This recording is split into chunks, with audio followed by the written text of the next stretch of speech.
दी छोड़ सतगुरु रामपाल जी परमेश्वर जी की जय हो।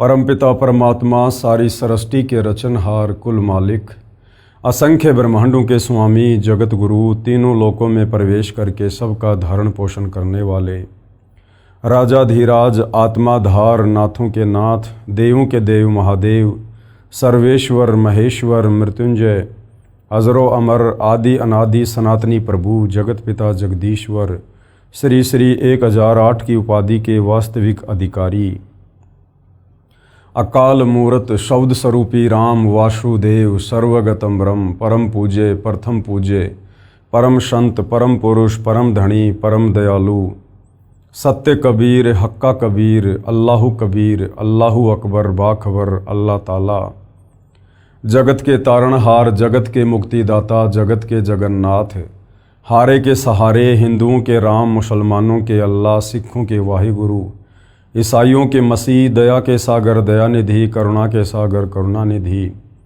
स्वयंभू परिभू संकट मोचन कष्ट हरण मंगल करण दुख भंजन अविगत कबीर निर्विकार निर्विषम परमात्मा अलय अलेख सतगुरु आदि अनादि सतगुरु असली मर्यादा पुरुषोत्तम असली राम असली कृष्ण असली घनश्याम असली मुरारी राजाओं के राजा महाराजाओं के महाराजा शहंशाहों के शहंशाह सम्राटों के सम्राट भगवानों के भगवान अल्लाहों के अल्लाह प्रभुओं के प्रभु मसीहाओं के मसीह सच्चे वाहिगुरु बाबाओं के बाबा पीरों के पीर सेठों के सेठ जगत सेठ सावड़सा सेठ सर्वगुण संपन्न अनंत कोटि कलाओं के स्वामी अनंत कोटि ब्रह्मांडों के नायक योगियों में महायोगी ध्यानियों में महाध्यानी सिद्धों में परम सिद्ध ज्ञानियों में तत्वज्ञानी ब्रह्म ज्ञानी महाज्ञानी परम ज्ञानी सर्वश्रेष्ठ ज्ञानी विज्ञानी युवा कबीर समर्थ कबीर असमवात अमित ओझा सच्चे रहनुमा करीम अल्लाह सुबहान अल्लाह दुनिया के अंतिम पैगंबर 8 सितंबर 1951 से गांव धनाना जिला सोनीपत हरियाणा भारतवर्ष की पावन भूमि पे प्रकट रियल कल्कि भगवान श्री नारायण साकार हरि श्री बाबा साहेब नूर अनंत परमात्मा सच्चे दरवेश सच्चे बाखबर संत श्रोमणी सतगुरु रामपाल जी परमेश्वर जी के चरण कमल में आप और हम सभी भाई बहनों का अनंत कोटि दंडवत प्रणाम। सत्साई भाई और बहनों, बहुत बड़ी दया बहुत बड़ी मेहर पूज्य गुरुदेव भगवान की परमेश्वर रामपाल जी की जिनके शुभ आशीर्वाद से विशेष आशीर्वाद से उन्हीं के सत्संगों का संग्रह पवित्र आध्यात्मिक पुस्तक कबीर बड़ा या कृष्ण के ऊपर वीडियो बनाने की श्रृंखला जारी है। इसी श्रृंखला में आज हमारा ये तीसरे नंबर का वीडियो है।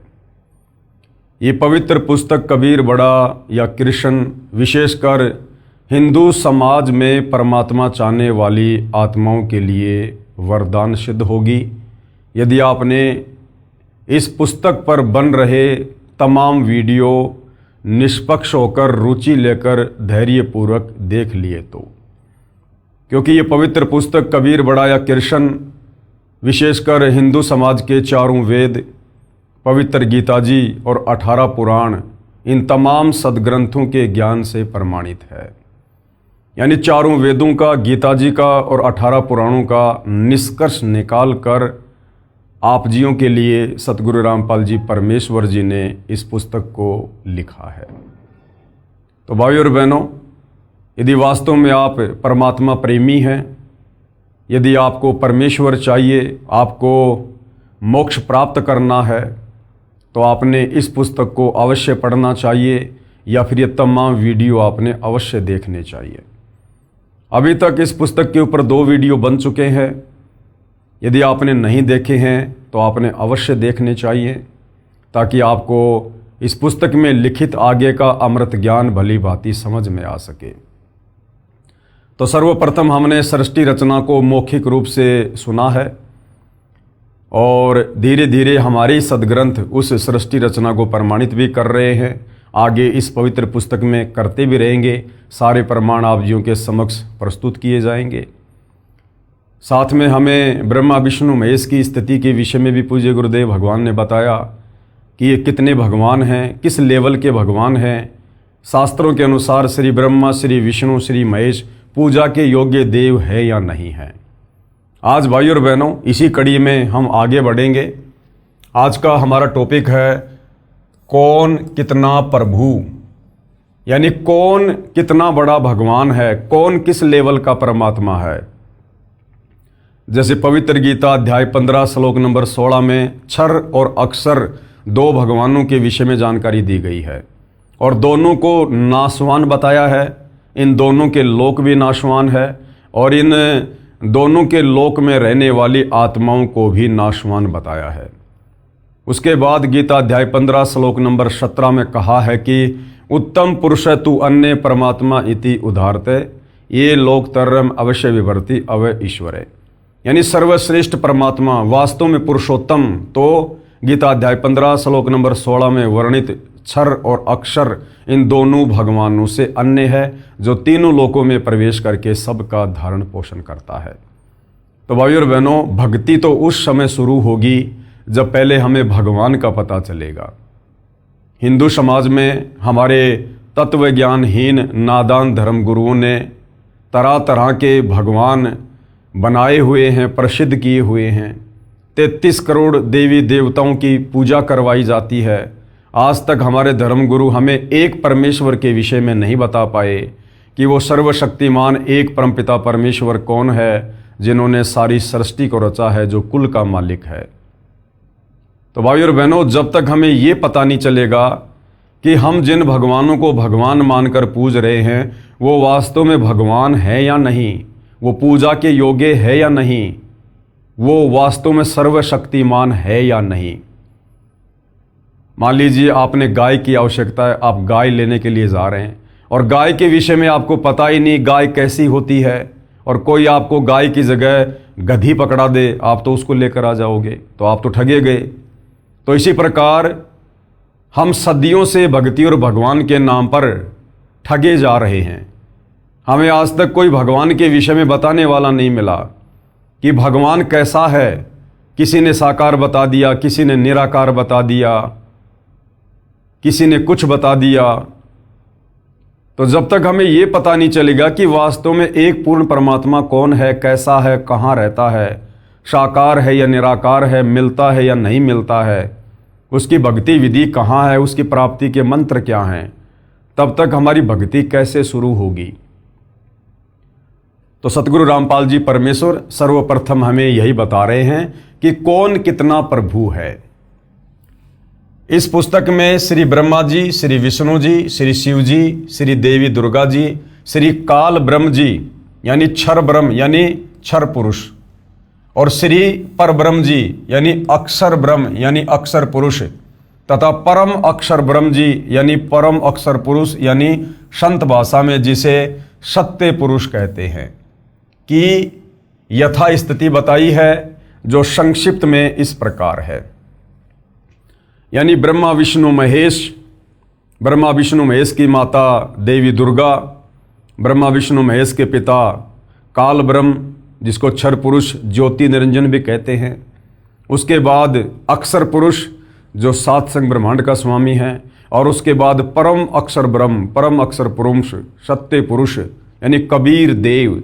तो इनमें सर्वशक्तिमान सर्वश्रेष्ठ प्रभु कौन है, ये शास्त्रों से ही हमें गुरुदेव भगवान निष्कर्ष निकालकर बता रहे हैं।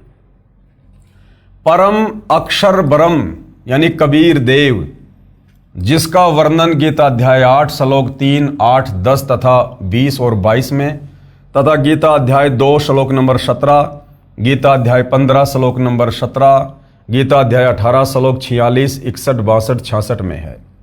जिसकी शरण में जाने के लिए गीता ज्ञान बोलने वाले ने अर्जुन को कहा है।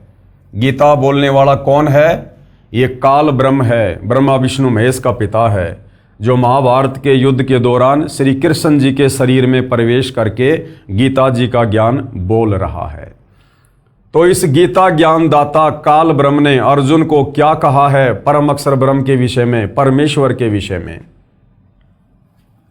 कहा है कि उसकी शरण में जाने से परम शांति यानी जन्म मरण से छुटकारा मिलेगा तथा शाश्वत स्थानम यानी सनातन परम धाम यानी अविनाशी लोक यानी सतलोक प्राप्त होगा। कौन कह रहा है?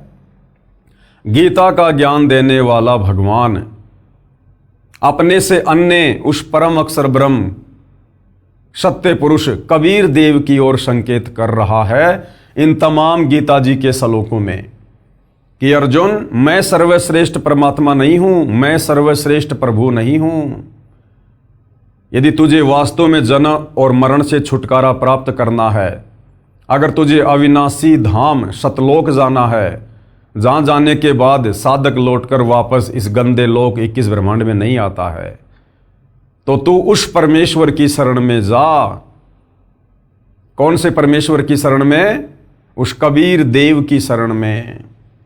यह कुल का मालिक है, वो कबीर परमेश्वर ही कुल का मालिक यानी सारी सृष्टि को रचने वाला सर्व सृष्टि का मालिक है। फिर गीता अध्याय 18 श्लोक 62 में इसी की शरण में जाने के लिए गीता ज्ञानदाता ने कहा है।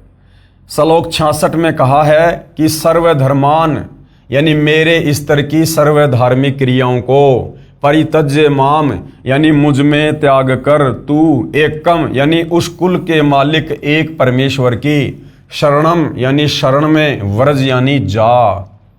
अहम यानी मैं, तवा यानी तुझे, सर्व यानी सब, पापे भे यानी पापों से, मोक्षयामी यानी मुक्त कर दूंगा, मां शुच यानी शोक ना कर। कौन कह रहा है? गीता अध्याय 18 श्लोक नंबर 62 में गीता ज्ञानदाता काल ब्रह्म अर्जुन से कह रहा है कि अर्जुन, सर्वधर्मान परित्यज्य माम एकम शरणम व्रज अहम तवा सर्व पापे भे मोक्षयामी मा शुच। कि अर्जुन, तू मेरे स्तर की जितनी भी भक्ति कमाई है, धार्मिक अनुष्ठानों की कमाई है, वो तू मुझ में समर्पित कर दे और उस एकम जिसके समान कोई दूसरा ना हो, जिसकी शरण में जाने के लिए बार बार गीता ज्ञानदाता अर्जुन को कह रहा है कि एकम शरणम व्रज, तो उस अद्वितीय एक परमपिता परमेश्वर सर्वश्रेष्ठ भगवान की शरण में जा। मैं तुझे सब पापों से मुक्त कर दूंगा, तू शोक मत कर। तो गीता ज्ञानदाता जो हिंदुओं का भगवान है, परमात्मा है, वो अपने से अन्य किसी और सर्वश्रेष्ठ परमात्मा परम अक्षर ब्रह्म कबीर देव की शरण में जाने को अर्जुन को कह रहा है। तो फिर विचार करो, वर्तमान में उस गीता ज्ञानदाता की शरण में रहकर, जो कि काल ब्रह्म है, जिसका ओम मंत्र है, फिर भला उसकी शरण में रहकर हम कैसे मुक्ति प्राप्त कर सकते हैं, जो खुद अपने से अन्य किसी और को सर्वश्रेष्ठ परमात्मा बता रहा है। यह एक परमेश्वर सबका मालिक सबसे बड़ा समर्थ कबीर जी है, जो काशी बनारस शहर भारत देश में जुलाही की लीला किया करता तथा यथार्थ व संपूर्ण आध्यात्मिक ज्ञान सूक्ष्म वेद को बताया करता था। 650 साल पहले वो कबीर परमात्मा, वो परम अक्षर ब्रह्म, सर्वश्रेष्ठ परमात्मा समर्थ प्रभु बनारस के काशी शहर में प्रकट हुए। 120 वर्ष तक लीला करते हुए उन्होंने 5वें वेद सूक्ष्म वेद का ज्ञान दिया। अध्यात्म के विषय में जो कंप्लीट ज्ञान चारों वेदों में नहीं है, गीता जी में नहीं है, 18 पुराणों में नहीं है, किसी भी धर्म के धर्मशास्त्रों में नहीं है, उस ज्ञान को देने के लिए वो परम अक्षर ब्रह्म सत्य पुरुष कबीर देव सतलोक से चलकर स्वयं ही पृथ्वी पर प्रकट होता है। इसी ने, किसने? इस कबीर परमेश्वर ने सर्व ब्रह्मांडों की रचना की है। इसी ने क्षर पुरुष, अक्षर पुरुष, ब्रह्मा, विष्णु, महेश, देवी दुर्गा समेत सर्व जीव आत्माओं की उत्पत्ति की है। जो आप और हमने सृष्टि रचना में पहले पढ़ लिया है कि सभी जीव आत्माओं की उत्पत्ति इसी कबीर परमेश्वर ने अपने वचन से सतलोक में की है। यह तथ्य इतना सत्य जानो जैसे आज से लगभग 400 वर्ष पूर्व एक वैज्ञानिक ने बताया था कि पृथ्वी अपने अक्ष यानी धुरी पर घूमती है, जिसके घूमने से दिन तथा रात बनते हैं। उस समय सब मानते थे कि सूर्य पृथ्वी के चारों ओर घूमता है, जिस कारण से दिन तथा रात बनते हैं। संसार के सब मानव का यही मत था। इस झूठ को इतना सत्य मान रखा था कि उस वैज्ञानिक का विरोध करके फांसी पर चढ़वा दिया। आज वह 400 वर्ष पूर्व वाली बात सत्य साबित हुई। सूर्य घूमता है, ये झूठ सिद्ध हुई। यानी पृथ्वी ही घूमती है और पृथ्वी के घूमने के चलते दिन और रात बनते हैं। जिस वैज्ञानिक ने यह बात बताई थी 400 साल पहले, अन्य लोगों ने उसे फांसी पर चढ़वा दिया, ये कहकर कि पृथ्वी के घूमने से दिन रात नहीं बनते, सूर्य पृथ्वी के चारों तरफ घूमता है इसलिए दिन और रात बनते हैं। सत्य कहने वाले उस वैज्ञानिक को फांसी पे चढ़वा दिया। आज वही सत्य भाई और बहनों सृष्टि रचना को लेकर, इन ब्रह्मा विष्णु महेश की समर्थता को लेकर, दुर्गा और काल की समर्थता को लेकर, शास्त्र अनुकूल साधना को लेकर सतगुरु रामपाल जी सन 1994 से बता रहे हैं। और दुनिया वालों ने वही सब कुछ सतगुरु रामपाल जी के साथ भी करने का पूरा प्रयास किया। 2006 में करोथा कांड, 2014 में बरवाला कांड, आज भी लगातार संघर्ष जारी है, परंतु बिगाड़ कुछ नहीं पाए। क्यों? क्योंकि सतगुरु रामपाल जी यदि कोई सामान्य व्यक्ति होते, कोई सामान्य संत होते, तो शायद अब तक इनको भी फांसी पे चढ़वा दिया जाता उस वैज्ञानिक की तरह। परंतु दुनिया ऐसा नहीं कर पा रही, क्योंकि ये स्वयं कबीर देव है, कबीर परमेश्वर है, परम अक्षर ब्रह्म है, और ये वर्तमान का समय इन्होंने स्वयं ही निर्धारित किया हुआ है भक्ति के लिए, मोक्ष के लिए। और परमेश्वर जो ठान लेता है उसमें अड़ंगा भले ही दुनिया अड़ाकर अपने कर्म फोड़ सकती है, परंतु परमेश्वर के उस निर्धारित समय में वो किसी प्रकार का बदलाव नहीं कर सकती है। वर्तमान में काशी के जुलाहे कबीर को कुल का मालिक बताना इतना सत्य है जितना 400 वर्ष पहले पृथ्वी को अपनी धुरी पर घूमना बताना था। आप पाठक जन इस पुस्तक को पढ़कर मान लोगे कि वास्तव में कबीर जुलाहा पूर्ण परमात्मा है। Kabir is complete God. Satlok, Alakhlok, Agamlok तथा अकय लोक यानी अनामी लोक, इन 4 लोकों का समूह अमर लोक यानी सनातन परम धाम कहलाता है। इन चारों अमर लोकों में कबीर जी की राजधानी है। उनमें तख्त यानी सिंहासन बने हैं। उस सिंहासन के ऊपर बैठकर परमेश्वर कबीर जी राजा की तरह सिर के ऊपर मुकुट तथा छत्र आदि से शोभा पाता है। शतलोक में सत्य पुरुष कहलाता है, अलख लोक में अलख पुरुष कहलाता है, और अगम लोक में अगम पुरुष तथा अनामी लोक में अनामी पुरुष की पदवी प्राप्त है। जैसे भारत देश का प्रधानमंत्री जी देश का एकमात्र शासक है, प्रधानमंत्री जी अपने पास कई विभाग भी रख लेता है। उनके डॉक्यूमेंट पर हस्ताक्षर करता है तो मंत्री लिखा जाता है। प्रधानमंत्री कार्यालय के दस्तावेज पर हस्ताक्षर करता है तो प्रधानमंत्री लिख जाता है। व्यक्ति वही होता है।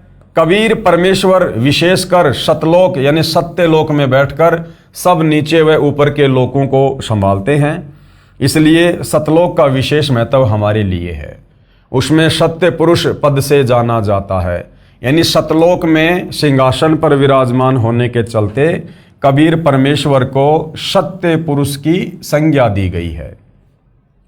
इसलिए सत्य पुरुष शब्द हमारे लिए अधिक मायने रखता है। सत्य पुरुष का मतलब है कबीर देव, कबीर परमात्मा।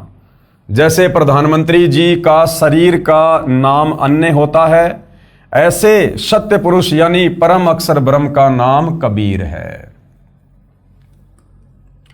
सत्य पुरुष यानी कबीर जी की सत्ता अक्षर पुरुष के 7 संग ब्रह्मांडों पर तथा अक्षर पुरुष के ऊपर भी है, तथा क्षर पुरुष यानी काल तथा इसके 21 ब्रह्मांडों के ऊपर भी है। इसलिए परम अक्षर ब्रह्म को वासुदेव यानी सब जगह पर अपना अधिकार रखने वाला कहा गया है।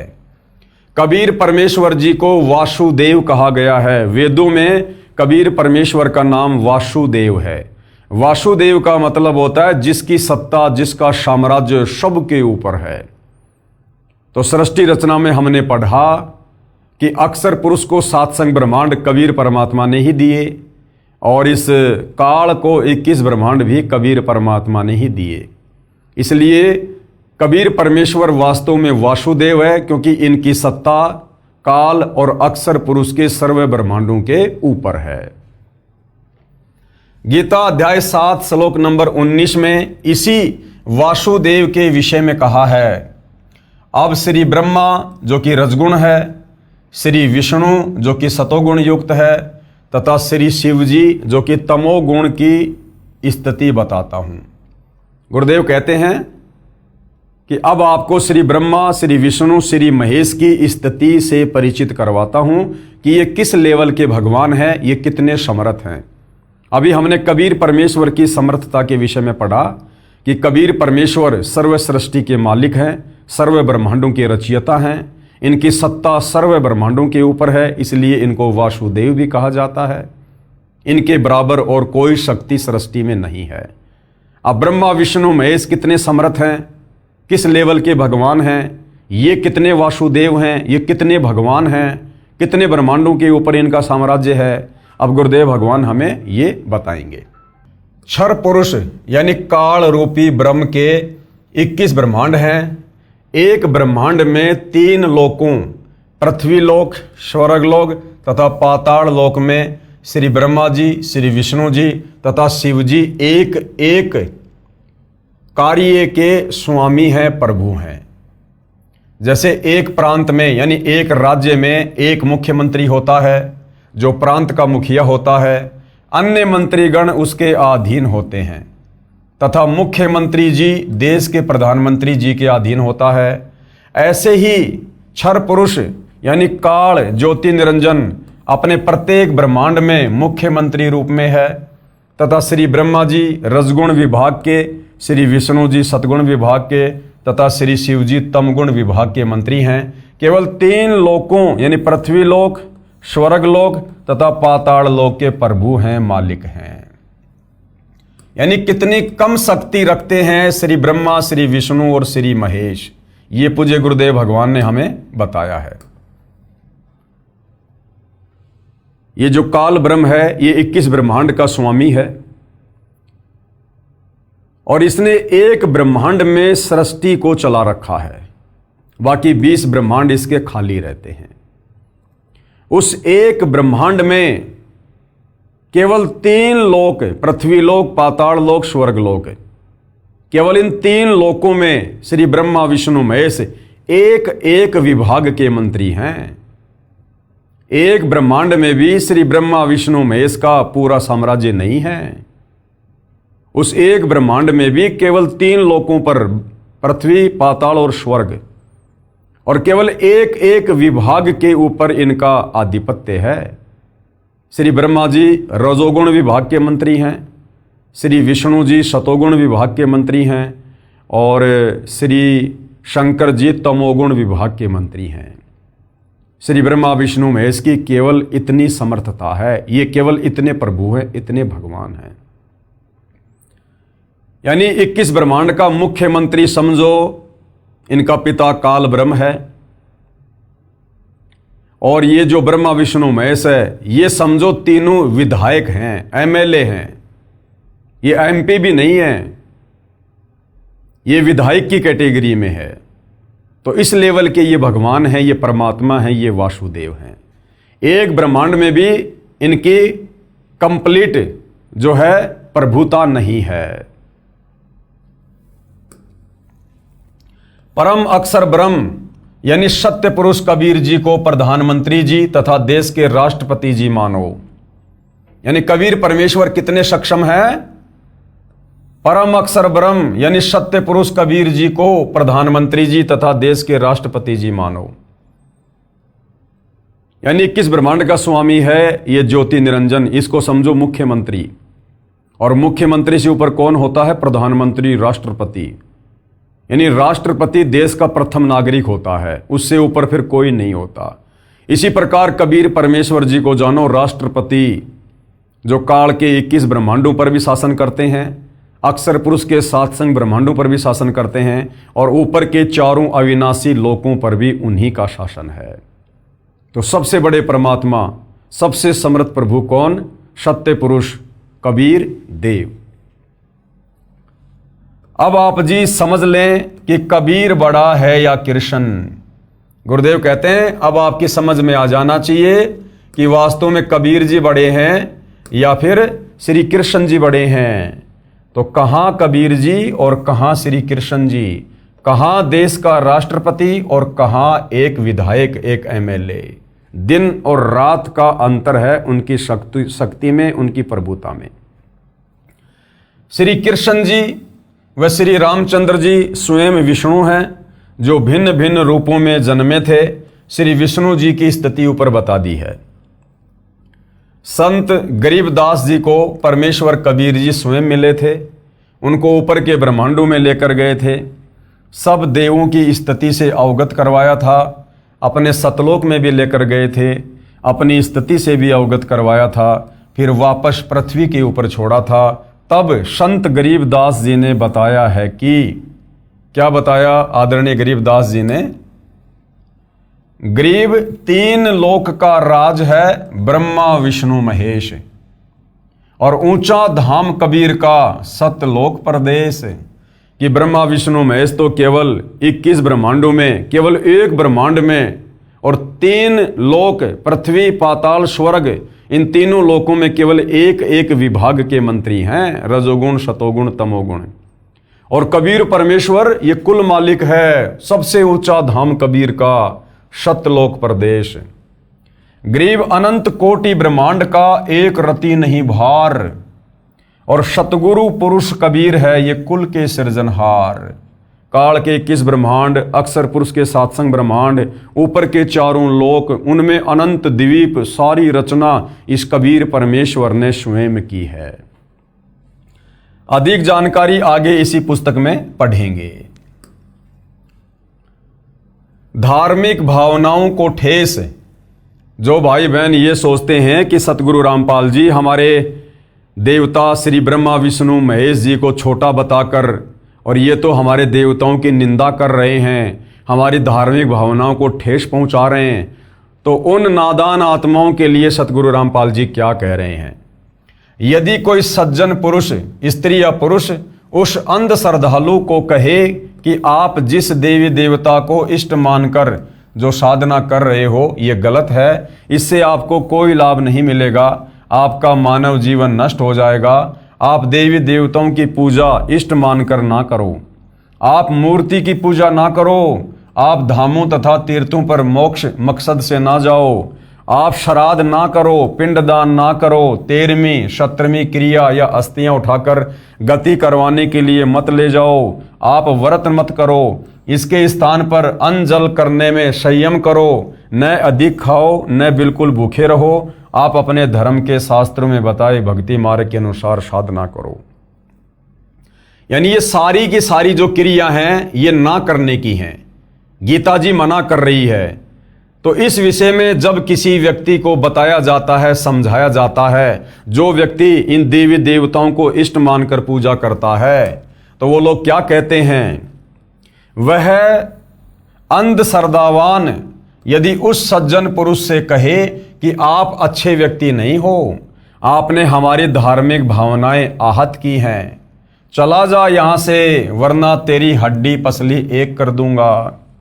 जोर जोर से शोर मचाने लगता है, उसके शोर को सुनकर उसी क्षेत्र के उसी तरह उन्हीं देवी देवताओं व तीर्थ धामों के उपासकों का हुजूम इकट्ठा हो जाता है और बात धर्म गुरुओं तक पहुंच जाती है।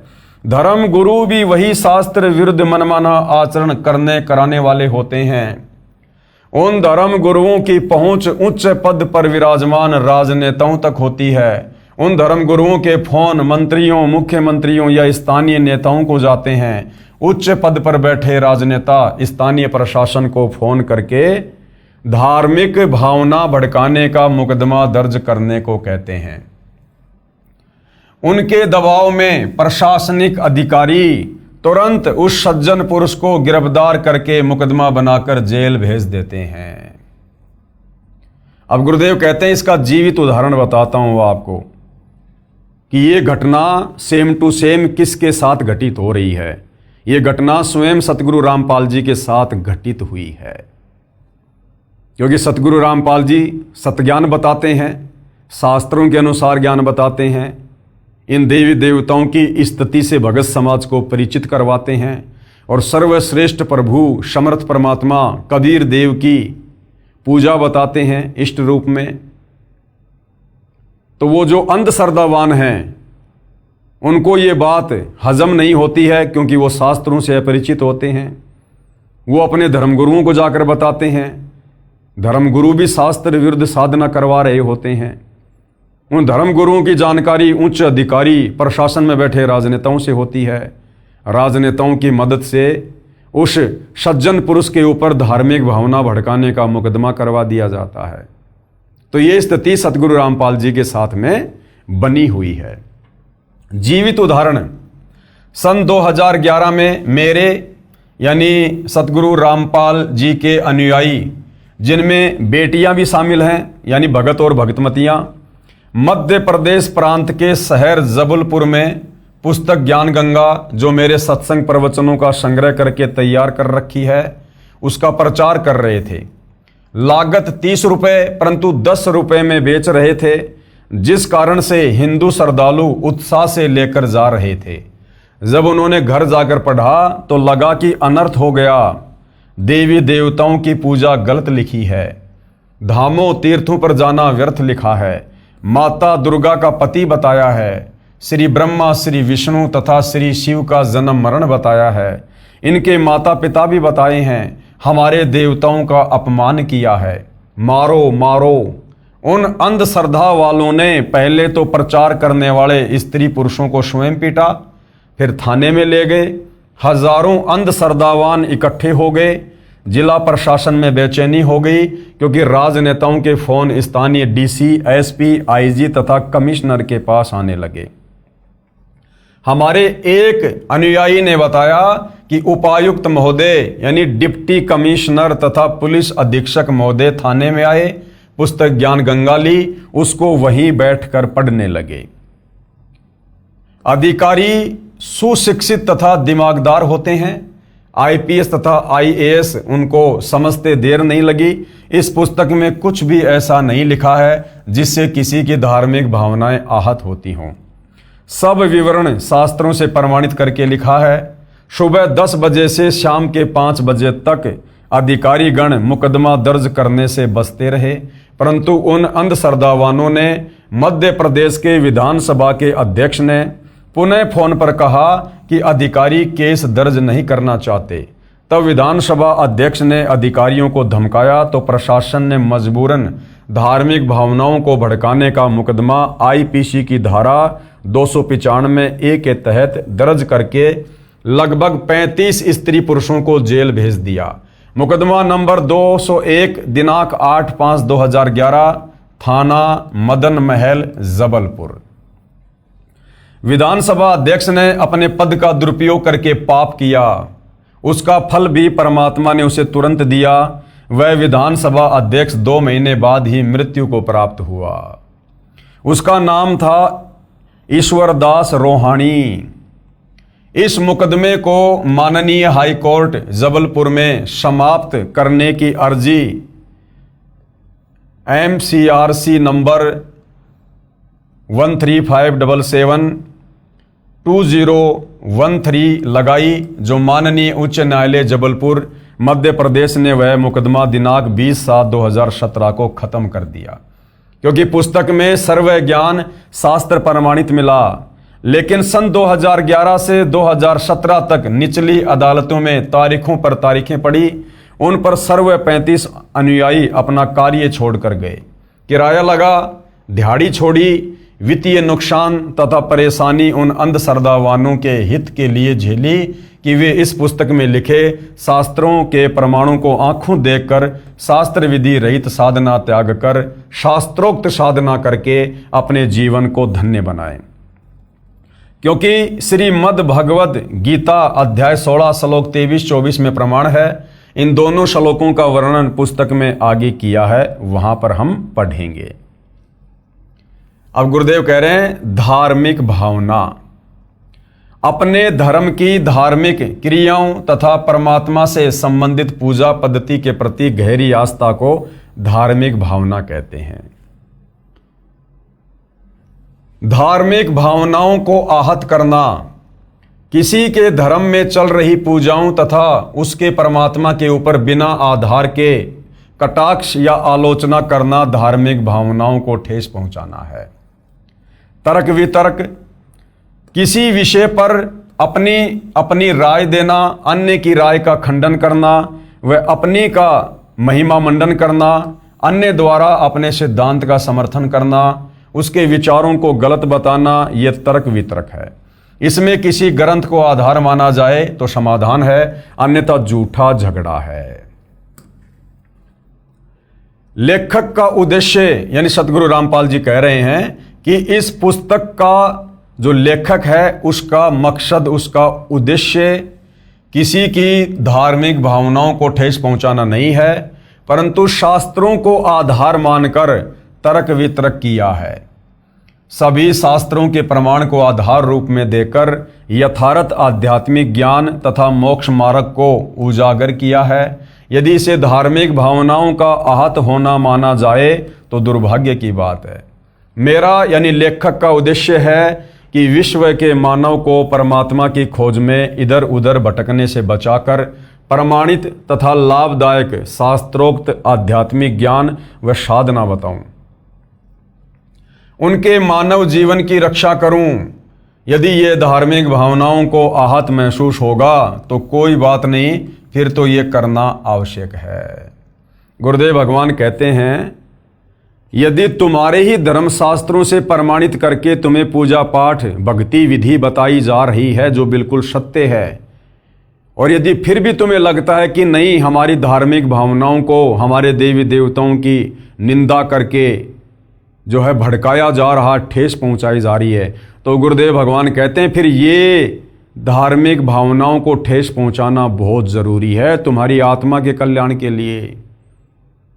यदि तुमने इस मनुष्य जन्म में शास्त्र अनुकूल साधना नहीं की और यदि मोक्ष से वंचित रह गए तो अगले जन्म में लक 84 में गधे कुत्ते सूअर बनकर घूमोगे। तो तुम्हारे को उस महाकष्ट से बचाने के लिए तुम्हारी उन धार्मिक भावनाओं को ठेस पहुंचाना बहुत जरूरी है, शास्त्रों के आधार पर। उदाहरण दे रहे हैं गुरुदेव। उदाहरण, एक समय एक लड़के ने कुछ बच्चों को पार्क में एक लकड़ी के खंबे पर चढ़ते उतरते खेलते देखा। उसने गली में खड़े बिजली के खंबे पर चढ़ना प्रारंभ किया। एक सज्जन पुरुष ने उसे देखा और दौड़कर उसे ऐसा करने से रोका। बच्चा रोने लगा। माता पिता को बताया कि एक व्यक्ति ने मुझे खेलने से रोका। वह व्यक्ति उसी गली में रहता था। माता पिता उस बच्चे को लेकर उस व्यक्ति के पास गए और कारण जाना तो पता चला कि उस व्यक्ति ने तो बच्चे के जीवन की रक्षा की है। बच्चे के माता पिता गए तो थे झगड़ा करने के मकसद से, परंतु उस व्यक्ति के उपकार का धन्यवाद करके आए। तो अगर जरा भी समझ, अगर जरा भी कॉमन सेंस या बुद्धि अगर पढ़ा लिखा हिंदू समाज रखता है तो सतगुरु रामपाल जी तो महाउपकार का कार्य कर रहे हैं। इन देवी देवताओं की समर्थता इन्हीं पुस्तकों से साबित करके आप लोगों को दिखाकर, आप हिंदू समाज से जुड़े भाई बहनों को वेद गीता और 18 पुराणों के अनुसार भक्ति साधना देकर आपको इन आधे अधूरे, इन असहाय बेचारे, इन असमर्थ देवी देवताओं की पूजा छुड़वाकर, जो स्वयं गीता अध्याय 7 श्लोक नंबर 12 से 15 में तीनों गुण रजगुण ब्रह्मा, सतगुण विष्णु, तमगुण शंकर की पूजा करने को मना किया गया है, इनकी पूजा छुड़वाकर और एक परम अक्षर ब्रह्म सर्वशक्तिमान परमात्मा कबीर देव को इष्ट रूप में पूजवाकर आप जियों को मोक्ष का मार्ग दिखा रहे हैं। तो अगर जरा भी कॉमन सेंस होगी, अगर जरा भी बुद्धि का इस्तेमाल करोगे तो आप जी अपनी आत्मा का कल्याण करवा लोगे। सतगुरु रामपाल जी तो आपको उस नादान बच्चे की तरह बिजली के खंबे पर चढ़ने से रोक रहे हैं, जो आप चिल्ला रहे हो कि हमारी धार्मिक भावनाओं को ठेस पहुंचा रहे हैं, हमारे देवी देवताओं की निंदा कर रहे हैं। ये जब इस पुस्तक को आप पढ़ोगे, सारे प्रमाण देखोगे, बखूबी आपकी समझ में आ जाएगा, यदि आप भक्ति करना चाहते हो तो। मेरा यानी लेखक का यही उद्देश्य है कि हिंदू धर्म के सब व्यक्ति लकड़ी के खंभे पर न खेलकर, शास्त्रोक्त साधना ना करके और बिजली के खंभों पर चढ़कर मर रहे हैं। यानी उस कबीर परमेश्वर की जो सर्वशक्तिमान परमात्मा है, सर्वधर्म शास्त्र केवल उसी परमेश्वर की भक्ति करने को कह रहे हैं। हिंदू समाज उस समर्थ परमेश्वर कबीर की भक्ति ना करके, लकड़ी के खंभे पर ना चढ़कर और इन देवी देवताओं की, काल ब्रह्म की, अक्षर पुरुष तक की साधना करके बिजली के खंभे पर चढ़कर मरने की तैयारी कर रहे हैं। यानी शास्त्र विरुद्ध मनमाना आचरण करके अनमोल मानव जीवन व्यर्थ कर रहे हैं। उनको शास्त्रोक्त साधना यानी गीता और वेदों के अनुसार साधना करने के लिए बाध्य करूं, क्योंकि आप मेरे बंधु हैं। बंधु नहीं, हम परमेश्वर रामपाल जी के बच्चे हैं, हम उनकी आत्माएं हैं। सारी सृष्टि के मालिक हैं कबीर देव, जो आज वर्तमान में सतगुरु रामपाल जी के नाम से धरती पर प्रकट हैं। मेरे देश के वासी हैं। कौन से देश के वासी? सतलोक देश के वासी हैं। हम सभी सतलोक से आए हुए हैं। परमात्मा के अबोध यानी अध्यात्म ज्ञान में अनजान बच्चे हैं। मुझे परमात्मा जी ने सर्व शास्त्रों का यथार्थ ज्ञान दिया है। अपने आप को छुपा कर कह रहे हैं सतगुरु रामपाल जी। वर्तमान में सब शिक्षित हैं। शास्त्रों के अध्याय, श्लोक व पेज तक पुस्तक में लिखे हैं। फोटोकॉपी भी लगाई है। जांच करें और फिर मानें। इस पुस्तक जिसका नाम है कबीर बड़ा या कृष्ण के लिखने का उद्देश्य है कि आप और मैं हिंदू धर्म में जन्मे हैं। आप और हम अवश्य जन्मे हैं, परंतु सतगुरु रामपाल जी का जन्म नहीं है। ये स्वयंभू परमात्मा है। लीला परमेश्वर कुछ भी कर सकते हैं। ये आपको आगे धीरे धीरे समझ में आएगा। आप और मैं हिंदू धर्म में जन्मे हैं। पहले ये दास यानी रामपाल दास भी आप वाली साधना लोक वेद वाली ही किया करता था।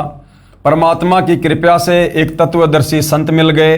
उन्होंने शास्त्रों से प्रमाण बताकर मेरी शास्त्र विरुद्ध साधना, जो वर्तमान में हिंदू धर्म में प्रचलित है, ब्रह्मा विष्णु महेश वाली, उसको छुड़वाकर शास्त्रों में लिखी सत्य साधना का उपदेश देकर मेरे मानव जीवन को नष्ट होने से बचाया। उस महापुरुष यानी मेरे पूज्य गुरुदेव श्री राम देवानंद जी महाराज की मेरी 101 पीढ़ी एहसानमंद रहेगी। ये केवल भाइयों और बहनों एक खेल है, एक लीला है। सतगुरु रामपाल जी तो स्वयं कबीर परमेश्वर हैं, गुरुओं के गुरु हैं, संत शिरोमणि हैं, जगत गुरु हैं। इनको इस सृष्टि का कोई भी जीव उपदेश नहीं दे सकता, ज्ञान नहीं दे सकता। लेकिन यहाँ वो कबीर परमात्मा एक आम संत के रूप में प्रकट होकर आम व्यक्ति की लीला करके और एक अच्छी आत्मा को मुंह बोला गुरु बनाकर गुरु शिष्य परंपरा को बनाकर रखते हैं। उस आधार से गुरुदेव यहाँ पर अपने मुंह बोले गुरुदेव श्री राम देवानंद जी को महिमा दे रहे हैं। कबीर परमेश्वर जी ने सूक्ष्म वेद में कहा है कि कबीर पीछे लाग्या जाऊ था लोक वेद के साथ। यानी जैसे दुनिया दंत कथाओं के आधार पर, लोक वेद के आधार पर, शास्त्र विरुद्ध साधना के आधार पर लगी हुई थी पूजा पाठ में, कहते हैं हम भी उसी हिसाब से चल रहे थे। पीछे लाग्या जाऊ था लोक वेद के साथ और मार्ग में सतगुरु मिले दीपक दीन्या हाथ।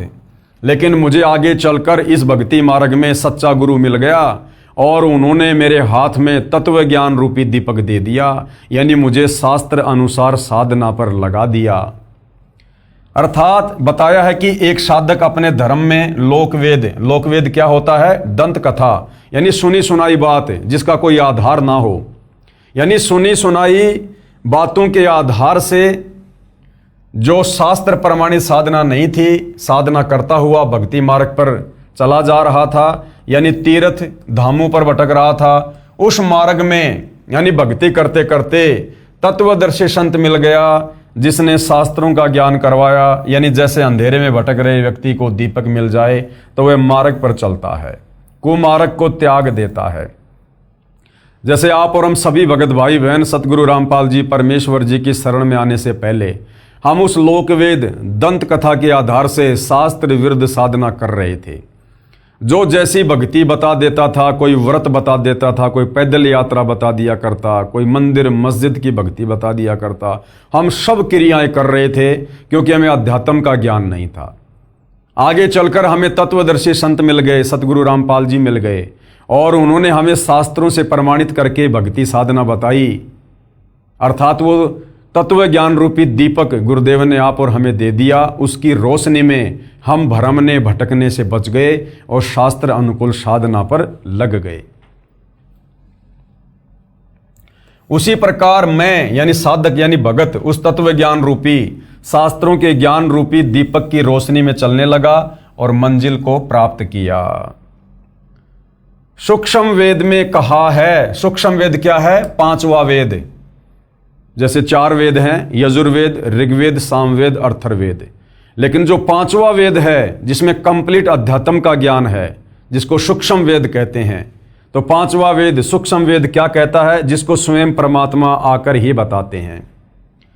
सत्य भक्ति करे जो हंसा, क्या कह रहे हैं परमात्मा?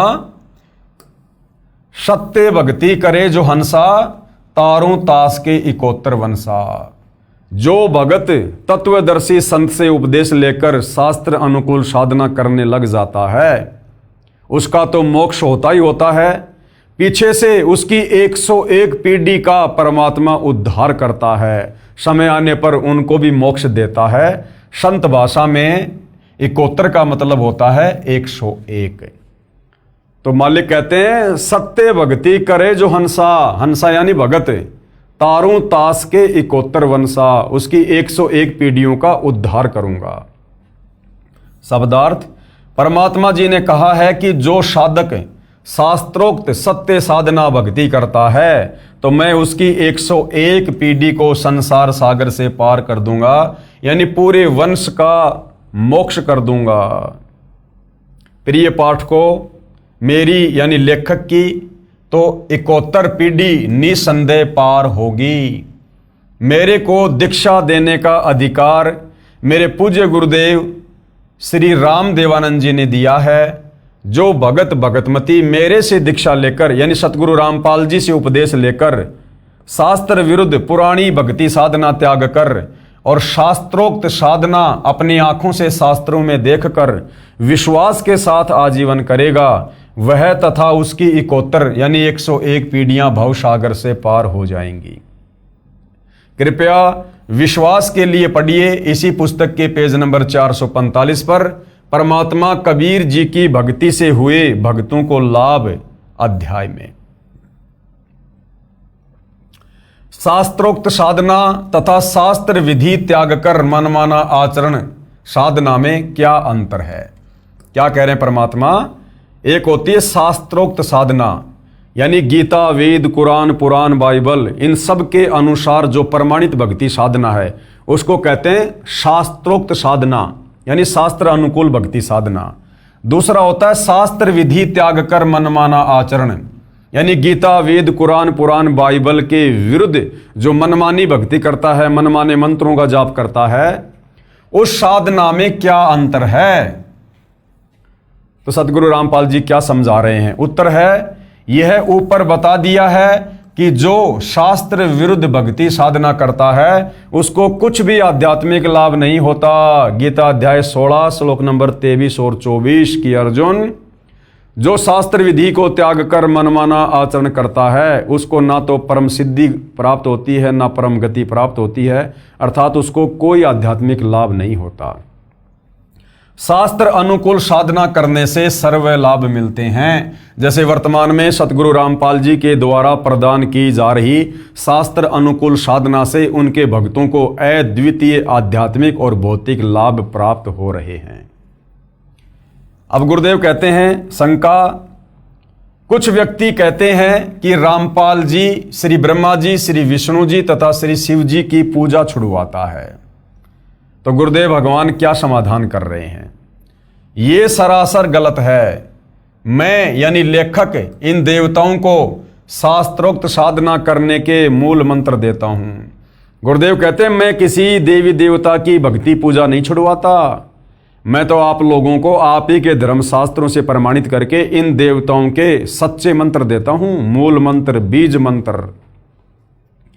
जैसे श्रीमद् भगवत गीता अध्याय 15 श्लोक 1 से 4 तथा 16-17 में कहा है कि यह संसार ऐसा जानो जैसे पीपल का वृक्ष उल्टा लटका है, ऊपर को मूल यानी जड़ तो परम अक्षर पुरुष है यानी कबीर देव है, तथा तना अक्षर पुरुष है, उससे मोटी डार निकली है, वह क्षर पुरुष यानी काल ब्रह्म है, जिसे ज्योति निरंजन भी कहते हैं। उस डार से तीनों गुण रूपी रजगुण ब्रह्मा, सतगुण विष्णु तथा तमगुण शिव रूपी शाखाएं निकली हैं, तथा उन शाखाओं पर लगे पत्ते संसार का अंश जानो। विचार करो पाठक जनों, क्या कह रहे हैं गुरुदेव भगवान। हम आम का पौधा वन विभाग की नर्सरी से लाकर जमीन में गड्ढा बनाकर रोपेंगे, उसकी जड़ की सिंचाई करेंगे। उद्देश्य रहेगा कि यह पौधा पेड़ बने और शाखाओं को फल लगे और हम खाएं और अन्य को खिलाएं या बेचकर अपना निर्वाह चलाएं। क्या हम पौधे की शाखाओं को तोड़ फेंकेंगे? बिल्कुल भी नहीं तोड़कर फेंकेंगे, क्योंकि शाखाओं के ही तो फल लगेंगे। इसी प्रकार भक्ति रूपी पेड़ की शाखा है रजगुण ब्रह्मा, सतगुण विष्णु, तमगुण शंकर। तो सतगुरु रामपाल जी इस भक्ति रूपी पेड़ की शाखाओं को, ब्रह्मा विष्णु महेश की पूजा को कैसे छुड़वा देंगे, इनकी भक्ति को कैसे छुड़वा देंगे। सतगुरु रामपाल जी तो इन शाखाओं के यथार्थ मंत्र बता रहे हैं ताकि इन पर तुरंत फल लगना शुरू हो जाए। क्या हम पौधे की शाखाओं को तोड़ फेंकेंगे? उत्तर है कभी नहीं। इसी प्रकार तीनों देवता श्री ब्रह्मा जी, श्री विष्णु जी तथा श्री शिव जी प्राणी को कर्मों का फल देते हैं। ये हमारी साधना के अभिन्न अंग हैं, इनको छोड़ नहीं सकते। इन तीनों देवताओं से लाभ लेने के विशेष मंत्र हैं जो सूक्ष्म वेद में बताए हैं, जो मेरे पास हैं यानी सतगुरु रामपाल जी के पास हैं और विश्व में किसी के पास नहीं है। तो सतगुरु रामपाल जी तो हमें इन तीनों देवता ब्रह्मा विष्णु महेश के वास्तविक मंत्र बताते हैं, इनके मूल मंत्र, इनके बीज मंत्र, ताकि उन मंत्रों का जाप करने से ये तुरंत आप और हमारे ऊपर ध्यान देना शुरू कर दें। जैसे गुरुदेव भगवान ने उदाहरण देकर समझाया, जैसे भैंसा यानी झोटा होता है, उस भैंसे का एक मूल मंत्र है, उससे उसको पुकारने से वह तुरंत सक्रिय हो जाता है। वह उस मंत्र के वश है, उसके वश की बात नहीं रहती। और वो मंत्र है हुर्र हुर्र, जिसको सुनते ही भैंसे के कान खड़े हो जाते हैं। इस मंत्र का प्रयोग वह व्यक्ति करता है जिसने अपनी भैंस को भैंसे से गर्भ धारण करवाना होता है। यदि उस पशु को उसके प्रचलित नाम भैंसा भैंसा करके पुकारें तो वह टस से मस नहीं होता। ठीक इसी प्रकार इन तीनों देवताओं श्री ब्रह्मा जी, श्री विष्णु जी तथा श्री शिव जी के यथार्थ मंत्र साधना करने के हैं, जिनके जाप से ये शीघ्र प्रभावित होते हैं तथा तुरंत कर्म फल देते हैं। गुरुदेव ने बताया जैसे भैंसा यानी झोटा होता है, उसको भैंसा भैंसा झोटा झोटा करते रहो उसके पास खड़े होकर, वो टस से भी मस नहीं होता, कान भी नहीं लाएगा, क्योंकि भैंसा केवल उसके शरीर का नाम है, उसकी पहचान है। परंतु उसको प्रभावित करने का उसका एक मूल मंत्र है, बीज मंत्र है। धीरे से कह दो हुर्र रही, तुरंत वो भैंसा कान खड़ा करके देखेगा कि मुझे कौन पुकार रहा है। वो हुर्र उसका मंत्र है। उस हुर्र की आवाज को सुनकर तुरंत उसने कान खड़े कर लिए, जबकि पहले हम भैंसा भैंसा कह रहे थे, वो सुन भी नहीं रहा था। इसी प्रकार श्री ब्रह्मा, श्री विष्णु, श्री महेश, इनके मूल मंत्र हैं, इनके बीज मंत्र हैं, जो केवल इस पृथ्वी पर सतगुरु रामपाल जी के पास हैं। बाकी आप चाहे कितना ही श्री ब्रह्मा ओम श्री शंकर देवाय नमः, श्री ब्रह्मा देवाय नमः, श्री विष्णु देवाय नमः, ओम नमो भागवते वासुदेवाय नमः, इनके नाम लेकर आप कितने ही जाप कर लो, ये ब्रह्मा विष्णु महेश उस भैंसे की तरह टस से मस भी नहीं होंगे। और जैसे ही आप सतगुरु रामपाल जी के ज्ञान को समझकर उनसे उपदेश प्राप्त करेंगे, प्रथम दीक्षा लेंगे, तो प्रथम दीक्षा में इन्हीं देवी देवताओं के मंत्र दिए जाते हैं। प्रथम दीक्षा में सतगुरु रामपाल जी इन्हीं पांचों देवी देवताओं के मंत्र देते हैं। श्री ब्रह्मा और शावत्री जी का, श्री गणेश जी का, श्री विष्णु और लक्ष्मी जी का, देवी दुर्गा का, शंकर और पार्वती का। क्योंकि इन पांचों देवताओं का स्थान हमारे शरीर में बने इन कमल चक्रों में है। और जब हम अधिकारी गुरु तत्वदर्शी संत से उपदेश प्राप्त करके जब इन मंत्रों का उनके द्वारा बताई गई विधि अनुसार जाप करेंगे तो ये देवी देवता तुरंत सक्रिय हो जाते हैं कि भगत हमें क्यों पुकार रहा है, भगत को किस वस्तु की आवश्यकता है, और हमें सर्व भौतिक सुविधा मिलनी शुरू हो जाती है। तो सतगुरु रामपाल जी श्री ब्रह्मा, श्री विष्णु, श्री शंकर जी की भक्ति छुड़वाते नहीं हैं, बल्कि इनके यथार्थ मंत्र जो शास्त्र प्रमाणित है वो हमें देते हैं ताकि हम भक्ति मार्ग पर इनसे लाभ प्राप्त कर सकें। हमने पूजा मूल परम अक्षर ब्रह्म यानी परमेश्वर को इष्ट रूप मानकर करनी है। यानी हमने पूजा तो करनी है कबीर परमेश्वर की, और कोई पूजा के योग्य समर्थ भगवान सृष्टि में नहीं है। परंतु इस पूजा की पद्धति में ये तीनों देवता भी इस साधना का अभिन्न अंग हैं। जिस प्रकार हमने यदि आम के पौधे से आम प्राप्त करने हैं तो हमने पूजा तो करनी पड़ेगी जड़ों की, हमने पानी खाद डालना पड़ेगा उस आम के पेड़ की जड़ों में, परंतु फल तो शाखाओं को लगेंगे। तो इसी प्रकार भक्ति रूपी पौधे की जड़ है कबीर भगवान, जिनको इष्ट रूप में हमने पूजना है, और भक्ति रूपी पौधे के फिर फल लगेंगे ब्रह्मा विष्णु महेश के माध्यम से। यानी आप और हमें यहाँ पर तमाम भौतिक सुविधाएं प्राप्त होंगी ब्रह्मा विष्णु महेश के माध्यम से, जो भक्ति रूपी पौधे की टहनियां हैं। तो सतगुरु रामपाल जी हमसे पूजा करवाते हैं कबीर परमेश्वर की, और साथ में हम साधना करते हैं श्री ब्रह्मा, श्री विष्णु, श्री महेश की। पूजा में और साधना में रात दिन का अंतर है। हमने पूजा करनी है कबीर भगवान की और साधना करनी है ब्रह्मा विष्णु महेश की। हमने पूजा मूल रूप यानी परम अक्षर ब्रह्म यानी कबीर परमेश्वर को इष्ट रूप मानकर करनी है। जैसे आम के पौधे की जड़ की सिंचाई यानी पूजा करने से पौधे के सर्व अंग विकसित होते हैं, यानी सर्व देवता प्रसन्न होते हैं। शास्त्र विधि विरुद्ध साधना वह है जिसमें संसार रूपी पौधे को शाखाओं की ओर से जमीन में गड्ढा खोदकर मिट्टी में गाड़कर इन शाखाओं की सिंचाई यानी पूजा करते हैं। यानी जो श्री ब्रह्मा विष्णु महेश को ही अपना इष्ट मानकर पूजते हैं, वो तो समझो शाम के पौधे को टहनियों की तरफ से जमीन में गाड़ रहे हैं, और टहनियों को जमीन में गाड़कर कितना खाद और पानी दे दो, कितनी भक्ति कर लो, वो पौधा कभी फलेगा नहीं, वो नष्ट हो जाएगा। जड़ को ऊपर कर देते हैं जो व्यर्थ है, मूर्ख ही ऐसा कर सकते हैं, बुद्धिमान नहीं। तो शास्त्रों के अनुसार जो व्यक्ति ब्रह्मा विष्णु महेश को अपना इष्ट मानकर पूजते हैं वो समझदार नहीं बल्कि मूर्ख व्यक्ति की श्रेणी में है। कृपया देखिए पेज नंबर 6 पर भी 2 चित्र आम के पौधे के, जिनमें शास्त्र विरुद्ध और शास्त्र अनुकूल साधना चित्रों द्वारा समझाई है, जो हम दूसरे नंबर की वीडियो में देख चुके हैं। यह तत्व ज्ञान परमेश्वर कबीर जी ने बताया है तथा मेरे पूज्य गुरुदेव श्री राम देवानंद जी की कृपा व आशीर्वाद से मुझे समझ आया है। ये अटल सत्य ज्ञान है, परंतु जनसाधारण यानी वर्तमान सर्व मानव के लिए इतना जटिल है जितना 400 वर्ष पूर्व वैज्ञानिक निकोडिन कोपरनिकस ने कहा था कि सूर्य के पृथ्वी के चारों ओर घूमने से दिन रात नहीं बनते, पृथ्वी अपने अक्ष पर यानी धुरी पर घूमती है, जिस कारण से दिन रात बनते हैं। उस समय सबकी धारणा थी कि सूर्य पृथ्वी के चारों ओर घूमता है, इस कारण दिन रात बनते हैं। उस समय उस सच्चे वैज्ञानिक का धर्मांध व्यक्तियों ने जनता को भड़काकर इतना प्रबल विरोध किया कि ये झूठ बोलता है, ये धर्म के विरुद्ध है, इसको फांसी पर लटकाकर मार डालो।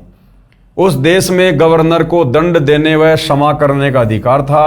कहते हैं कि गवर्नर ने वैज्ञानिक से कहा था कि आप एक बार जनता के सामने कह दें कि पृथ्वी नहीं घूमती, सूर्य घूमने से दिन रात बनते हैं, मैं आपको क्षमा कर दूंगा। परंतु सत्य के पुजारी वैज्ञानिक ने कहा कि यह असत्य है, मैं कभी नहीं कहूंगा, जो करना है करो। उस सच्चे व्यक्ति को उस समय फांसी पर लटका दिया गया था। बाद में 400 साल बाद उस दिवंगत वैज्ञानिक की आत्मा से विश्व ने क्षमा याचना की कि आपका बताया विधान सत्य था, हमको क्षमा करना, यही दशा मेरी है। अब गुरुदेव भगवान क्या कह रहे हैं कि वर्तमान में उस वैज्ञानिक जैसी दशा मेरे साथ हो रही है। गुरुदेव कहते हैं मैं बताता हूं सत्य, मैं बताता हूं शास्त्र अनुकूल साधना कि श्री ब्रह्मा, श्री विष्णु, श्री महेश पूजा के योग्य भगवान नहीं हैं। ये अजरो अमर परमात्मा नहीं है, इनका तो जन्म और मरण होता है। दुर्गा इनकी माँ है, काल ब्रह्म इनका पिता है। ये इष्ट रूप में पूजने योग्य नहीं है। गीता अध्याय 7 श्लोक नंबर 12 से 15 इन तीनों गुणों की, रजगुण ब्रह्मा, सतगुण विष्णु, तमगुण शंकर की भक्ति करने के लिए मना कर रही है। तो ये दुनिया वाले और ये धर्मगुरु इसी प्रकार से सतगुरु रामपाल जी का विरोध कर रहे हैं कि ये झूठ बोल रहा है, हमारे ब्रह्मा विष्णु महेश को छोटा साबित करने में लगा है, उनकी निंदा कर रहा है। जैसा विरोध उस वैज्ञानिक का हुआ था, वैसा ही विरोध वर्तमान में उन धर्मांध धर्मगुरु जो तत्व ज्ञानहीन हैं, अंधे हैं, उनके द्वारा जनता को भड़काकर करवाया जा रहा है।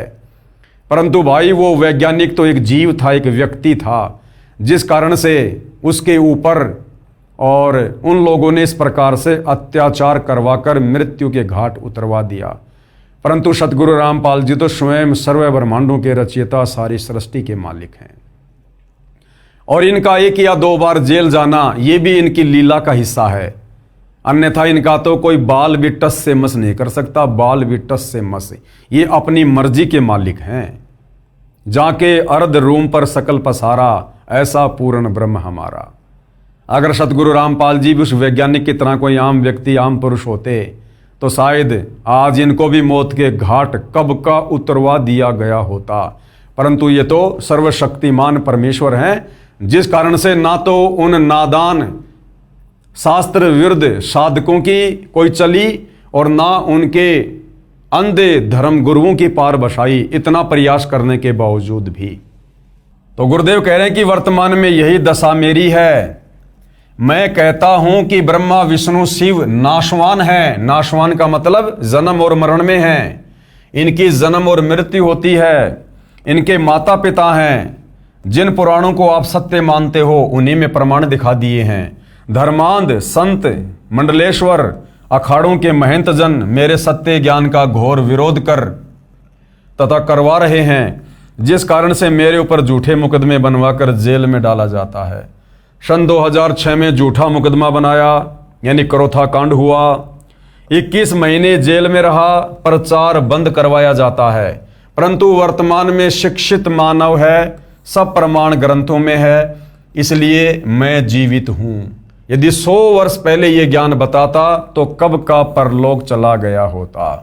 फिर 2014 में बरवाला कांड हुआ और अब 11 साल की एक लंबी जेल काटने के बाद 10 अप्रैल 2026 को सतगुरु रामपाल जी वापस सतलोक आश्रम में आए हैं। विशेष यहां पर यह बताना अनिवार्य समझता हूं कि दास यानी लेखक तथा दास के अनुयायी 5 वेदों सूक्ष्म वेद, ऋग्वेद, यजुर्वेद, सामवेद तथा अर्थर्वेद तथा गीताजी में बताए अनुसार भक्ति व साधना करते हैं। यजुर्वेद अध्याय 19 मंत्र 25 तथा 26 में क्या कहा है? यजुर्वेद अध्याय 19 मंत्र 25 आप जियों की आंखों के सामने है। क्या कहा गया है? ये संधि छेद अर्ध ऋचे उक्थानाम रूपम पदे आपनोति निविद है प्रणवे शस्त्रणाम रूपम पैसा सोमह आपेते। इसका क्या अनुवाद किया है गुरुदेव भगवान ने? यहां पर अनुवाद है, हर एक शब्द का यहां पर हिंदी में अनुवाद करके समझाया है और नीचे फिर इसका भावार्थ किया है कि यह मंत्र क्या कह रहा है। तत्वदर्शी संत वह होता है जो वेदों के सांकेतिक शब्दों को पूर्ण विस्तार से वर्णन करता है, जिससे पूर्ण परमात्मा की प्राप्ति होती है। वह वेद के जानने वाला कहा जाता है। फिर यजुर्वेद अध्याय 19 मंत्र 26 संधि छेद अविश्वयम प्राह शवनम इंद्रेण इंद्रम माद्यनिंदम वैश्वदेवम सरस्वतस्या तृतीयम आप्तम श्वनम। यहाँ गुरुदेव ने अनुवाद में प्रत्येक शब्द का हिंदी में अनुवाद किया है और यहाँ पर भावार्थ में बताया है कि यह मंत्र क्या बता रहा है। भावार्थ, जिस पूर्ण संत के विषय में मंत्र 25 में कहा है वह दिन में 3 बार यानी प्रातः, दिन के मध्य तथा शाम को साधना करने को कहता है। सुबह तो पूर्ण परमात्मा की पूजा, दोपहर को सर्व देवताओं को सत्कार के लिए तथा शाम को संध्या आरती आदि को अमृतवाणी के द्वारा करने को कहता है। वह सर्व संसार का उपकार करने वाला होता है। यानी त्रिकाल संध्या जो हमारे वेदों में वर्णित है कि वो जो तत्वदर्शी संत होगा, जो 3 समय की आरती अपने भक्तों को देगा, सुबह, दोपहर और शाम को, समझ लेना वो तत्वदर्शी संत, वो धीरनाम संत, वो विश्व का उपकार करने वाला होगा। और वर्तमान में भाइयों और बहनों, ये जो त्रिकाल संध्या है, दिन में 3 समय की जो आरती है, आजकल आप जी भविष्य मालिका को लेकर बहुत सारे वीडियो देख रहे होंगे जिसमें बार बार त्रिकाल संध्या का जिक्र किया जाता है कि आने वाले विनाशकारी समय में यदि किसी को बचना है और यदि आने वाले सतयुग में किसी ने प्रवेश करना है तो त्रिकाल संध्या करते रहना होगा। लेकिन उन बेचारे भविष्य मलिका वालों के पास में त्रिकाल संध्या नहीं है। वो केवल त्रिकाल संध्या का नाम जानते हैं। वास्तव में त्रिकाल संध्या क्या है, कैसे होती है, कौन देता है, ये उन्हें नहीं पता है। तो ये त्रिकाल संध्या सतगुरु रामपाल जी के पंथ में है और उनके भगत दिन में 3 बार इसे प्रतिदिन करते हैं। जैसा कि इन वेद मंत्रों में स्पष्ट किया है कि तत्वदर्शी संत शास्त्रों के सांकेतिक शब्दों को ठीक से समझता व समझाता है, गूढ़ रहस्यों को उजागर करता है, 3 समय की स्तुति प्रतिदिन करने को कहता है यानी त्रिकाल संध्या करने को कहता है, स्वयं भी करता है तथा अनुयायियों से भी करवाता है। हम यानी लेखक तथा मेरे अनुयायी 3 समय सुबह, दोपहर तथा शाम को स्तुति यानी आरती करते हैं। दोपहर को 12 बजे के बाद विश्व के सर्व देवी देवताओं की स्तुति यानी सम्मान आरती करते हैं। पूजा परम अक्षर ब्रह्म की करते हैं। पूजा हम केवल कबीर देव की करते हैं, बाकी सम्मान सबका करते हैं। जैसे देश के राजा यानी प्रधानमंत्री जी को मुखिया रूप में विशेष सम्मान देते हैं तथा अन्य मंत्रियों व अधिकारियों को भी नमस्कार करते हैं, वे अच्छे नागरिक होते हैं। इसी प्रकार हम पूजा तो परम अक्षर ब्रह्म यानी कबीर देव की करते हैं तथा सम्मान सबका करते हैं। श्री ब्रह्मा, श्री विष्णु, श्री महेश, श्री दुर्गा, काल ब्रह्म, अक्षर पुरुष, सम्मान हम सबका करते हैं। परंतु हमारे जो पूज्य देव हैं वो हैं कबीर परमेश्वर।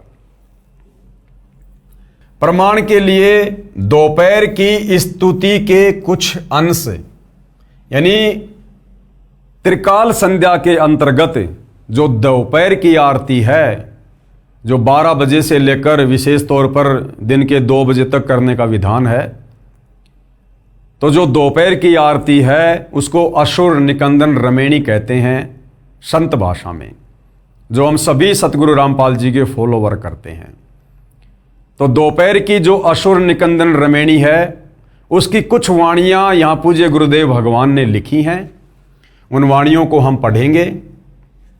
सत्य पुरुष समर्थ ओंकारा, अदली पुरुष कबीर हमारा, आदि युगादि दया के सागर, काल कर्म के मोचन आगर।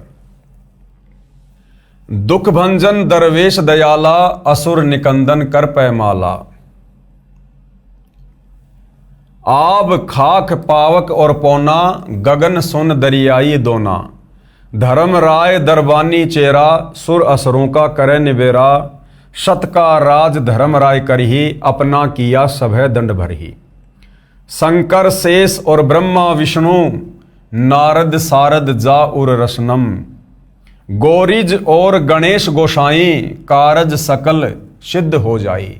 जो कहते हैं ना कि सतगुरु रामपाल जी ब्रह्मा विष्णु महेश की साधना छुड़वाते हैं, निंदा करते हैं, हम सभी सतगुरु रामपाल जी के भगत सतगुरु रामपाल जी के द्वारा दी गई दोपहर की आरती में इन सभी देवी देवताओं का नाम लेकर इनका आदर सत्कार करते हैं। तो देखिएगा, शंकर शेष, शंकर यानी महादेव, शेष यानी शेषनाग, ब्रह्मा जी विष्णु जी, नारद यानी नारद, शारद यानी शारदा, गौरीज यानी गौरीजा पार्वती, और गणेश गोसाई, कारज सकल सिद्ध हो जाई, यानी इनकी साधना करने से भगत के सारे कार्य सिद्ध हो जाते हैं। ब्रह्मा विष्णु और शंभु शेषा तीनों देवा दयालु हमेशा। सावित्री और लक्ष्मी गौरा ये तीनों देवताओं की धर्म पत्नियां हैं। श्री ब्रह्मा जी की पत्नी सावित्री, विष्णु जी की पत्नी लक्ष्मी और शंकर जी की पत्नी गौरा। सावित्री और लक्ष्मी गौरा तीहू देवा सिर कर हैं चौरा। लील नाभ से ब्रह्मा आए, यानी विष्णु जी की नाभि कमल से ब्रह्मा जी की उत्पत्ति हुई, और आदि ओम के पुत्र कहे। आदि ओम यानी ये काल ब्रह्म। शंभु मनु ब्रह्मा की शाखा, स्वयंभू मनु जो ब्रह्मा जी का मानस बेटा था। ऋग यजु श्याम अथर्वन भाषा, उसने चारों वेदों को पढ़ा। पीवरत भया उतानम पाता, जाके ध्रुव आत्म ज्ञाता। सनक सनंदन संत कुमारा, चार पुत्र अनुरागी धारा। ये ब्रह्मा जी के मानस पुत्र हैं। 33 कोटि कला विस्तारी, ये 33 करोड़ देवी देवताओं के विषय में, और 88 मुनिजनधारी। कश्यप पुत्र सूरज सुरज्ञानी, 3 लोक में किरण समानी। 60,000 संगी बाल खेलम, बीना रागी अजब बलेलम। 3 कोटि योद्धा संग जाके, शिकबंदी है पूर्ण साके। हाथ खड़ग गल पुष्प की माला, कश्यप सुत है रूप विशाला। ये सूर्य के पुत्र हैं कश्यप जी, ये उनके विषय में बताया जा रहा है। कौस्तभ मणि जड़ा विमान तुम्हारा, सुर नर मुनिजन करत जुहारा। चंद सुर चकवे पृथ्वी माही, निश्वासर चरणों चितलाही। पीठे सूरज सन्मुख चंदा, काटे त्रिलोकी के फंदा। तारायण सब स्वर्ग समूलम, पखे रहे सतगुरु के फूलम। जय जय ब्रह्मा समर्थ स्वामी। देखिएगा श्री ब्रह्मा जी को समर्थ परमात्मा की संज्ञा दी गई है। जो लोग कहते हैं कि सतगुरु रामपाल जी तो हमारे ब्रह्मा विष्णु महेश की निंदा करते हैं। जय जय ब्रह्मा समर्थ स्वामी, येति कला परम पद धामी। और जय जय शंभु शंकर नाथा, कला गणेश और गौरीज माता। कोटि कटक पैमाल करंता, ऐसा शंभु समर्थ कंता। चंद लिलाट सुर संगीता, योगी शंकर ध्यान उदिता। नील कंठ सोहे गरुड़ासन, शंभु योगी अचल सिंहासन। गंग तरंग छूटे बहुदारा, और अजप्पा तारी जय जयकारा। रिद्धि सिद्धि दाता शंभु गोसाई, दारिद्र मोक्ष सबय हो जाई। आसन पदम लगाए योगी, नी इच्छा निर्वाणी भोगी। ये शंकर जी के बारे में बताया जा रहा है। सर्प भुवंग गले रुंडमाला, और व्यरसव चढ़िए दीन दयाला। यानी शंकर जी अपने गले में सर्पों की माला डाल के रहते हैं, और व्यरसव यानी बैल के ऊपर जो है वो सवारी करते हैं। वामे कर त्रिशूल विराजे, यानी श्री शंकर जी उल्टे हाथ में त्रिशूल धारण करते हैं, और दहने कर सुदर्शन साजे। सुन अरदास देवन के देवा, श्री शंकर जी को यहाँ पर देवताओं के सुप्रीम देवता की संज्ञा दी गई है। सुन अरदास देवन के देवा, शंभु योगी अलख अभेवा। तू पैमाल करे पलमाही, ऐसे समरथ शंभु शाही। 1 लख योजन धौजा फरके, पचरंग झंडे मोहरे राखे। काल भद्र करत देव बुलाऊं, शंकर के दल सब ही ध्याऊं। भैरों खित्तर पाल पलितम, भूत और दैत चढ़े संगीतम। राक्षस भंजन बिरद तुम्हारा, यानी राक्षसों का नाश करना श्री शंकर जी का जो है ये परम कार्य है। ज्यों लंका पर पदम 18, कोट्यों गंधर्व कमंद चढ़ावे, शंकर दल गिनती नहीं आवे। मारे हाक दहाक चिंगारे, अग्नि चकर बाणों तनजारे। कंप्या शेष धरनी थर्रानी, जा दिन लंका घाली घानी। तुम शंभु ईसन के ईसा, और व्यरसव चढ़िए विश्वे विशा। यानी भगवानों का भगवान बताया है यहाँ पर श्री शंकर जी को। इंद्र देवताओं का राजा इंद्र, धन का देवता ये कुबेर, और जल का देवता वरुण। इंद्र कुबेर और वरुण बुलाऊं, रापती सवेत सिंहासन ल्याऊं। इंद्र दल बादल दरियाई 96 कोटि की हुई चढ़ाई। सुरपति यानी देवताओं का राजा इंद्र, सुरपति चढ़े इंद्र अनुरागी, अनंत पदम गंधर्व बड़भागी। किशन भंडारी चढ़े कुबेरा, अब दिल्ली मंडल बोर्यों फेरा। वरुण विनोद चढ़े ब्रह्मज्ञानी, कला संपूर्ण 12 बानी। धर्मराय आद युगादि चेरा, 14 कोटि कटक दल तेरा। चित्रगुप्त के कागज माही, और जेता उपजा सतगुरु साई। सातों लोकपाल का रासा, उर में धरिए साधु दासा। विष्णु नाथ है असुर निकंदन, यहां श्री विष्णु जी को राक्षसों का नाश करने वाला बताया है। और संतों के सब काटे फंदन, नरसिंह रूप धरे गुरु राया। हिरणाकुश को मारण धाया। शंख चक्र गदा पद्म विराजे, यानी शंकर जी क्या क्या धारण करते हैं। शंख चक्र गदा पद्म विराजे, भाल तिलक जाके उर साजे। वाहन गरुड़, यानी वो किसकी सवारी करते हैं, गरुड़ जी की। वाहन गरुड़ कृष्ण अश्वारा, और लक्ष्मी ढोरे चवर अपारा, लक्ष्मी जी उनके ऊपर चवर करती है। रावण मही रावण से मारे, और सेतु बांध सेना दल तारे। जरा सिंध और बाली खपाए, कंस केसी चानोर हराए। काली दै में नागी नाथा, शिशुपाल चक्कर से काटे माथा। काल यवन मथुरा पर धाये, 18 कोटि कटक चढ़ाए। मुचकंद पर पीतांबर डार्या, काल यवन जहां बेगी सिंहार्या। परशुराम 52 अवतारा, कोई न जाने भेद तुम्हारा। शंखासुर मारे निर्वाणी, बरहा रूप धरे परवानी। राम अवतार रावण की बेरा, और हनुमत हाका सुनी सुमेरा। तो ये उस त्रिकाल संध्या के अंतर्गत जो दोपहर की आरती, दोपहर की स्तुति, इन तमाम देवी देवताओं की हम सतगुरु रामपाल जी के फॉलोवर करते हैं। तो ये कुछ वाणियां हैं जो आप जियों के समक्ष प्रस्तुत की गई हैं। अब आगे इन तमाम वाणियों का, यानी वाणी संख्या 1 से लेकर 68 तक का सतगुरु रामपाल जी ने अनुवाद भी किया है। यानी इन वाणियों का क्या अनुवाद है, इन देवी देवताओं के विषय में, इस 21 ब्रह्मांड की शक्तियों के विषय में क्या कुछ बताया गया है। बहुत ही रोचक जानकारी है। आप हिंदू समाज से जुड़े भाई बहनों के लिए बहुत ही नई जानकारी है, जो आज से पहले किसी भी आचार्य और शंकराचार्य ने इस प्रकार से हमें इन देवी देवताओं के विषय में, इनकी लीलाओं के विषय में नहीं बताया है। असुर निकंदन रमैणी की वाणी नंबर 1 से 68 का सरलार्थ। तो भाइयों और बहनों, इन वाणियों के ऊपर विशेष तौर से सतगुरु रामपाल जी ने जो अनुवाद किया है, सरलार्थ किया है, उसके ऊपर ज्ञान चर्चा, साध संगति, सतगुरु महिमा हम कल के वीडियो में करेंगे। यदि आज हम इन वाणियों का सरलार्थ करेंगे तो वीडियो बहुत लंबा हो जाएगा। तो हमारा जो कल का टॉपिक होगा पवित्र पुस्तक कृष्ण बड़ा या कबीर के ऊपर, वो इन्हीं तमाम वाणियों के सरलार्थ को लेकर होगा, जो बहुत ही ज़्यादा महत्वपूर्ण है, इंटरेस्टिंग है और रोचक जानकारी है। तो हिंदू समाज से जुड़े भाई बहनों को ये वीडियो अवश्य देखना चाहिए। इस पवित्र पुस्तक कबीर बड़ा या कृष्ण के ऊपर बन रहे वीडियो अवश्य देखने चाहिए, ताकि हम अपने ही धर्म ग्रंथों से परिचित हों।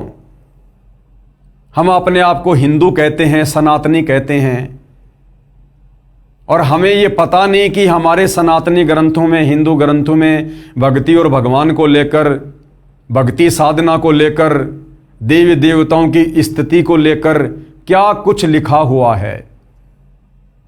तो भाई और बहनों, जब तक हम अपनी आंखों से इन धर्म शास्त्रों में वर्णित सच्चाई से रूबरू नहीं होंगे, हम कभी भी एक अच्छे भगत नहीं बन सकते। हम कभी भी परमात्मा की भक्ति से होने वाले भौतिक और आध्यात्मिक लाभ प्राप्त नहीं कर सकते। तो सतगुरु रामपाल जी परमेश्वर जी के विषय में निंदा चुगली करके अपने कर्म बिगाड़ने से बेहतर है आप जी एक बार उनके द्वारा लिखित पुस्तकों को पढ़िए, उनके द्वारा किए गए सत्संगों को सुनिए, समझिए। उसके बाद आपकी आंखों से आंसू निकलेंगे, आंसू, कि हमने ऐसे महापुरुष के विषय में अनजाने में लोगों के कहने से ना जाने क्या कुछ अनाप शनाप बोल दिया, हमने अनजाने में अपने कितने कर्म बिगाड़ लिए। फिर आपको समझ में आएगा कि वास्तव में सतगुरु रामपाल जी आप और हमारी आत्मा के कल्याण के लिए, मोक्ष के लिए महापरोपकार का कार्य कर रहे हैं। तो भाइयों और बहनों, पूज्य गुरुदेव भगवान के आशीर्वाद से आज के वीडियो में केवल इतना ही। इस पवित्र पुस्तक कबीर बड़ा या कृष्ण में हम कल और आगे बढ़ेंगे, ज्ञान चर्चा होगी। तब तक पूज्य गुरुदेव भगवान हम सबको आज्ञा दे, आशीर्वाद दे, सद्बुद्धि दे, मार्गदर्शन करे, हमें भ्रमने और भटकने से बचाए। बंदी छोड़ सतगुरु रामपाल जी परमेश्वर जी की जय हो।